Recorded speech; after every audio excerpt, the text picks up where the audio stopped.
नमस्कार दोस्तों। तो कैसे हैं आप लोग?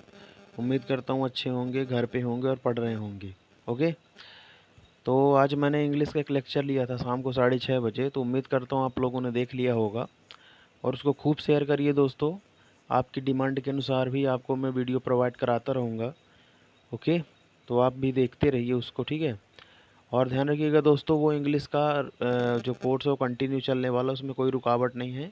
और बेसिक से लेकर हाई लेवल तक जैसे कि उसमें मैंने मेंशन किया हुआ है, तो पूरा मैं कवर कराऊंगा, ठीक है।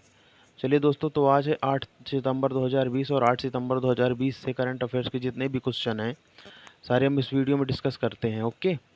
और जो भी फैक्ट निकल कर आते हैं तो वो तो मैं आपको बताऊंगा ही, ठीक है। चलिए स्टार्ट करते हैं। पहला क्वेश्चन है दोस्तों, अंतर्राष्ट्रीय साक्षरता दिवस कब मनाया जाता है, ठीक है। तो जैसे कि आप लोगों को पता है कि 8 सितंबर को ही, मतलब आज के दिन ही अंतर्राष्ट्रीय साक्षरता दिवस मनाया जाता है, ठीक है। मतलब साक्षरता साक्षरता के बारे में जागरूकता फैलाने के लिए ये दिवस मनाया जाता है। अच्छा ये बताइए, भारत की साक्षरता दर क्या है? लिटरेसी रेट क्या है भारत का? 73 से 74%। अभी कितना है दोस्तों? 73 से 74%। तो ये आपको ध्यान रखना है। दूसरी चीज़, इसे मनाता कौन है? तो दोस्तों इसे यूनाइटेड नेशन मनाता है। और यूनाइटेड नेशन के बारे में थोड़ा सा जानकारी होना चाहिए आपको, है ना। यूनाइटेड नेशन की स्थापना कब हुई थी? 24 अक्टूबर 1945 को। ओके। यूनाइटेड नेशन का हेडक्वार्टर कहाँ पे है? न्यूयॉर्क में। और यूनाइटेड नेशन के सेक्रेटरी जनरल कौन है? Antonio Guterres. कौन है दोस्तों? Antonio Guterres. ओके। चलिए नेक्स्ट क्वेश्चन की तरफ चलते हैं। नेक्स्ट क्वेश्चन है दोस्तों, भारत के किस राज्य के स्वास्थ्य मंत्री को टॉप थिंकर के रूप में शामिल किया गया है, ठीक है। तो अभी केरल के राज्यपाल हैं, केरल की ये जो मैडम है के शैलजा नाम है इनका। क्या नाम है दोस्तों? के शैलजा। तो इन्हीं को टॉप थिंकर के रूप में शामिल किया गया है, ठीक है। तो ये क्या होता है दोस्तों टॉप थिंकर? टॉप थिंकर का मतलब होता है कि जो मरीजों के प्रति या फिर अपने विभाग के प्रति पूरी तरह से अवेयर हो, उसको और अच्छा काम करे, उत्कृष्ट काम करे। तो ये जो मैडम है ना के शैलजा, इन्होंने कोविड-19 के वक्त कभी भी आराम नहीं लिया, कभी कोई छुट्टी नहीं ली। हमेशा आराम को त्याग कर हमेशा किसी की सेवा में लगी रही, मरीजों की सेवा में लगी रही। और एक चीज़ जानते हैं दोस्तों, एक चीज़ ये भी हुई इनके साथ कि केरल में इन्हीं की वजह से मरीजों की संख्या बहुत कम आई। और इन्हीं की वजह से वहाँ पे जल्दी मरीज़ ठीक हुए, जल्दी वहाँ पे टेस्टिंग बढ़ी, जिसकी वजह से वहाँ केरल जल्दी रिकवर होने में सफल हो पाया, ठीक है। अब चलिए बात आती है जैसे केरल की, तो केरल की बात कर लेते हैं। केरल की राजधानी क्या है दोस्तों? तिरुवनंतपुरम। केरल के चीफ मिनिस्टर कौन है? पिनराई विजयन। और केरल के केरल के गवर्नर कौन है दोस्तों? आरिफ मोहम्मद खान। कौन है? आरिफ मोहम्मद खान, ठीक है। तो ये चीज़ भी आपको ध्यान रखनी है, ठीक है। और इनका नाम जरूर ध्यान रखिएगा, क्योंकि ये किसी भी एग्जाम में पूछ सकता है कि कौन सी स्वास्थ्य मंत्री थी। तो इनका नाम था क्या? के शैलजा, ठीक है। चलिए आगे चलते हैं। अगला क्वेश्चन है दोस्तों, S P S B O top के ब्रांड एम्बेसडर कौन बने हैं? तो अभी ड्वेन ब्रावो। कौन सर दोस्तों? Dwayne Bravo. ये वेस्ट इंडीज़ के प्लेयर हैं दोस्तों, और यही बन गए हैं क्या? एस बी ओ टॉप के ब्रांड एम्बेसडर। अब ये क्या चीज़ है एस बी ओ टॉप? तो आप लोगों ने सुना होगा, ऑनलाइन गेमिंग जो होती है ना, ऑनलाइन गेमिंग में सट्टा लगता है, ठीक है। तो ये जो सट्टा लगाने वाली कंपनी है एस बी ओ टॉप, उसी के ब्रांड एम्बेसडर बनाए गए हैं कौन? Dwayne Bravo. और हाँ दोस्तों, ये लीगल होती है, इलीगल नहीं। हमेशा आप लोग सट्टेबाजी का नाम सुनकर इलीगल में मत आ जाइए, लीगल कंपनियां हैं, ठीक है ना, इनको लाइसेंस मिलता है, ठीक है। आगे चलिए। हाल ही में डीआरडीओ द्वारा हाइपरसोनिक क्रूज मिसाइल का सफलतापूर्वक परीक्षण कहाँ हुआ? ध्यान से सुनिएगा दोस्तों, मोस्ट इंपॉर्टेंट है। तो अभी में उड़ीसा में जो अब्दुल कलाम द्वीप रखा गया था ना, किसका नाम बदल कर रखा गया था अब्दुल कलाम द्वीप? ओके दोस्तों, व्हीलर द्वीप का। किसका नाम बदला गया था? व्हीलर द्वीप का।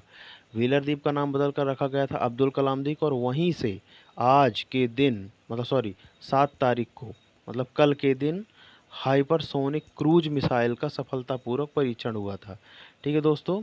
तो उसका नाम, सेंटर का नाम आप याद रखिए। और ये कौन सी? हाइपरसोनिक क्रूज, तो इस मिसाइल का नाम भी है हाइपरसोनिक क्रूज, सॉरी, ये मिसाइल का प्रकार है हाइपरसोनिक क्रूज मिसाइल। ओके, तो इसका सफलतापूर्वक परीक्षण कहाँ हुआ दोस्तों? उड़ीसा में। चलिए, उड़ीसा की बात आती है तो उड़ीसा के बारे में थोड़ा सा पता होना चाहिए, ठीक है ना।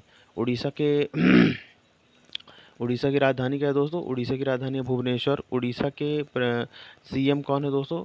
उड़ीसा के सीएम है नवीन पटनायक। और उड़ीसा के गवर्नर कौन है दोस्तों? गणेशी लाल, ठीक है ना। उड़ीसा में ही चिल्का लेक है, ठीक है ना। गहरमठ वाइल्ड लाइफ सेंचुरी है, कौन सी? गहरमठ वाइल्ड लाइफ सेंचुरी। और सिमलीपाल नेशनल पार्क है, ध्यान से सुनिएगा, सिमलीपाल नेशनल पार्क, ठीक है, सिमलीपाल नेशनल पार्क। तो ये भी आपको ध्यान रखना है, क्योंकि जो चीज़ें आएँ वहाँ के करंट अफेयर्स और वहाँ की मतलब कि नदियाँ, वहाँ के पहाड़, वहाँ की सारी चीज़ें आपको ध्यान रखिएगा, ठीक है। और ये चिल्का लेक ज़रूर ध्यान रखिएगा, ये कहाँ है दोस्तों? उड़ीसा में है। और भारत की सबसे खारे पानी की झील चिल्का लेक ही है, जो कि उड़ीसा में है। ओके, आगे चलते हैं। हाँ, इंग्लिश प्रो ऐप किसने लॉन्च किया? ठीक है, क्या है दोस्तों? English pro app. तो ये शिक्षा मंत्रालय ने लॉन्च किया, ठीक है। शिक्षा मंत्रालय मतलब शिक्षा मंत्री कौन है हमारे? रमेश पोखरियाल निशंक। ये जो आपको इमेज में दिखाई दे रहे हैं ना दोस्तों, ये जो आपको इमेज में दिखाई दे रहे हैं, यही है हमारे शिक्षा मंत्री भारत के, रमेश पोखरियाल निशंक, ठीक है। तो ये अभी इंग्लिश प्रो ऐप इन्होंने ही लॉन्च किया है। अब ये इंग्लिश प्रो ऐप क्या मदद करेगा? जैसे देखिए, कोई भी कॉम्पिटिटिव एग्ज़ाम है, कोई भी बड़ी चीज़ है, मतलब वहाँ पे इंग्लिश को गूगल भी अच्छे से ट्रांसलेट नहीं कर पाता, हमारे भारत का सॉफ्टवेयर जो है, ठीक है। आप लोगों ने कभी कभी कमियाँ देखी होंगी, जो गूगल ट्रांसलेटर है उससे भी कहीं कहीं गलतियाँ हो जाती हैं। तो इंग्लिश प्रो ऐप क्या करेगा sir? English pro app Hindi से अंग्रेजी में कन्वर्ट करने में मदद करेगा, ठीक है। आगे चलते हैं।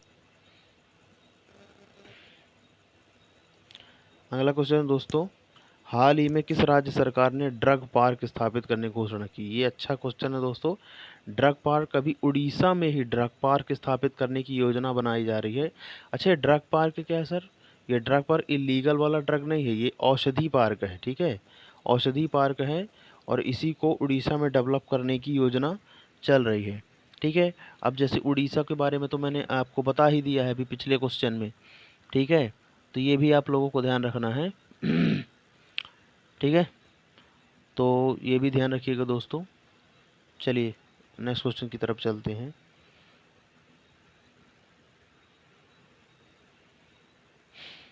अगला क्वेश्चन है दोस्तों, राफेल को वायुसेना की किस स्क्वाड्रन में शामिल किया जाएगा? तो अभी वायुसेना की स्क्वाड्रन गोल्डन एरो, क्या नाम है दोस्तों इसका? Golden arrow. इस स्क्वाड्रन में शामिल किया जाएगा हमारे राफेल को, जो पिछले महीने आया था, ठीक है। अच्छा, एक क्वेश्चन बन जाता है यहाँ से कि राफेल आया कहाँ से है? राफेल आया है फ्रांस से। इसको लेने कौन गया था? इसको लेने गए थे हमारे माननीय रक्षा मंत्री राजनाथ सिंह जी, ठीक है। तो ये चीज़ें ध्यान रखिएगा, फ्रांस से आया था। और एक फैक्ट आपको, आप लोगों को पता नहीं होगा, उसी राफेल के साथ जो मीडिया ने नहीं दिखाया, 50,000 वेंटिलेटर, ओके, और 1 लाख पीपी किट आई थी। ध्यान से सुनिएगा, 1 लाख पीपी किट। अगर मेरी बात पर भरोसा नहीं है तो जिस दिन राफेल आया था उस दिन का द हिंदू अखबार उठाइए, वहाँ पे आपको सारी जानकारी मिल जाएगी। ओके, चलिए आगे क्वेश्चन की तरफ चलते हैं। भारत की निजी कंपनी अदानी लिमिटेड, क्या नाम दोस्तों इसका? अदानी लिमिटेड, थोड़ा ध्यान दीजिएगा, क्या नाम दोस्तों? अदानी लिमिटेड। तो ये अदानी लिमिटेड ने मुंबई एयरपोर्ट पर कितने प्रतिशत अधिग्रहण किया? तो अभी अदानी लिमिटेड ने 74% अधिग्रहण किया, यानी क्वेश्चन का बी ऑप्शन सही है। अभी अदानी एयरपोर्ट इतना क्यों? अब देखिए दोस्तों, अदानी मुंबई जो एयरपोर्ट था छत्रपति शिवाजी, इसमें 3 कंपनियों का निवेश था, ठीक है। 3 कंपनियां, हालांकि मुझे पता नहीं, आप लोग देख लीजिएगा नेट से। तो 3 कंपनियां जो थी उनका निवेश था कहाँ? अडानी एयरपोर्ट पर। तो अडानी ने क्या किया था? अडानी का मात्र शेयर रह गया था 18%। कितना रह गया था? 18%। बाकी का शेयर दोनों का हाई था। तो अडानी ने क्या किया था?